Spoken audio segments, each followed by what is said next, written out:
শ্রীকৃষ্ণ চৈতন্য মহাপ্রভু কি এত মানুষ এসেছেন, বসে আছেন, দাঁড়িয়ে আছেন, আর জয়ধ্বনি এত আসতে হবে কেন? যার গলায় যত জোর আছে তত জোরে জয়ধ্বনি দেবে। বলো জগৎগুরু শ্রীপাদ প্রভু নিত্যানন্দ প্রভু কি। এই না হলো নেপালগঞ্জে হাট,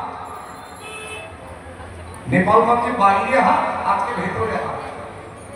ওটা জাগতিক হাট, এটা আমার রাধাদের হাট। সেখানে এলে ওই হাটে যেমন শব্দ হয়, এই হাটের কোলাহল হবে নাকি? তবে ওই কোলাহল এই কোলাহলের মধ্যে অনেক তফাৎ আছে।